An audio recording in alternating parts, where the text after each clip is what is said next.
আসসালামু আলাইকুম সবাইকে, কেমন আছেন সবাই? আজকে আমি তৈরি করব বাসায় তৈরি শর্মা, যার জন্য আমি প্রথমে একটি মুরগির ব্রেস্ট নিয়ে নিয়েছি, যেটাকে আমি কিছু সামান্য পরিমাণে মশলা দিয়ে মাখিয়ে আধা ঘন্টার মতো রেখে দিয়েছিলাম। তারপর এখন মুরগির মাংসটাকে গরম তেলের মধ্যে দিয়ে কতক্ষণ ভাজতে হবে, মুরগিটাকে ঠিক ততক্ষণ পর্যন্ত ভাজতে হবে যতক্ষণ পর্যন্ত না ভেতরটা সিদ্ধ হয়ে যায়।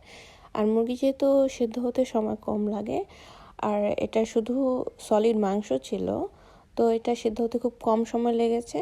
তো 5 মিনিট পর্যন্ত আমি এটাকে ভেজে নিয়েছি। দেখতেই পাচ্ছেন মাংসটা ভালোর মতো ভাজা হয়ে গিয়েছে। মাংসটাকে এখন আমি আলাদা করে রেখে নিব। আর সেম পাত্রের মধ্যে আমি কিছু পেঁয়াজ কলি লম্বা লম্বা করে চিকন চিকন করে কেটে নিয়েছি, যেটাকে একটু হালকা ভাজা দিব, যেন জিনিসটা খেতে কাঁচা না লাগে। হালকা ভাজা, শুধু কিছুক্ষণ সময় 1-2 মিনিট ভাজলেই হয়ে যাবে। এটা দেখতে অনেকটা ভাজা ভাজা হয়ে গিয়েছে। এটাকে আমি অনেক বেশি ভাজা দিব না, শুধু হালকা ভাজা দিব, তাই এটা হয়ে গিয়েছে। এখন এটাকে আমি আলাদা একটা পাত্রে নামিয়ে নিব। এটাকে নামিয়ে নিচ্ছি এখন।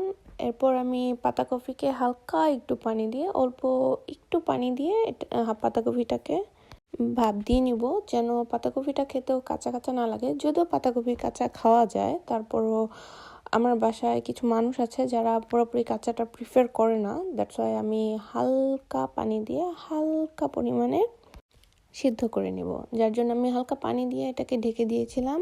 আর এখন দেখতে পাচ্ছেন অনেকটাই সিদ্ধ হয়ে এসেছে। এতটুকু সিদ্ধ পর্যন্ত আমার চলবে, তাই আমি এখন এটাকে একটু নাড়াচাড়া দিয়ে নামিয়ে নিচ্ছি। আপনারা যদি চান পাতাকপি আর পেঁয়াজ কলি কাঁচাও খেতে পারেন, এগুলো কাঁচা খাওয়া যায়, বাট আমি কাঁচাটা প্রিফার করি না। আমি না, অ্যাকচুয়ালি আমার বাসার মানুষজন কাঁচাটা খেতে পছন্দ করে না, তাই আমি হালকা পরিমাণে ভেজে নিয়েছি। এইখানে শর্মার মধ্যে আপনারা চাইলে শসাটা দিতে পারেন, বাট আমি খুব ইনস্ট্যান্ট জিনিসটা বানিয়েছি খুবই কম সময় নিয়ে, যার জন্য আমার বাসায় শসাটা উপস্থিত ছিল না, তো আমি শসা ছাড়াই বানিয়েছি। এখন এখানে দেখতে পাচ্ছেন আমি রুটি নিয়ে নিয়েছি। রুটিটা অ্যাজ ইউজুয়াল রুটির মতোই বানানো, অ্যান্ড রুটির উপরে মায়োনিজটা যে দেওয়া, এই মায়োনিজটা আমি বাসায় রেডিমেড বানিয়েছি।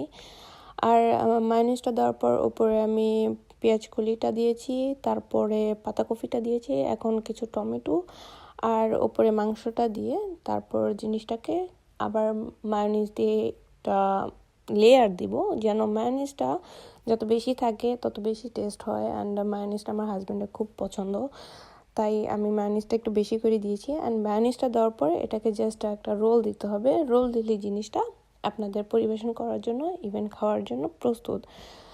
সো যত পারেন তত বেশি লাইক, শেয়ার, কমেন্ট করেন। আবার পরবর্তী রেসিপিতে দেখা হবে ইনশাল্লাহ। আসসালামু আলাইকুম।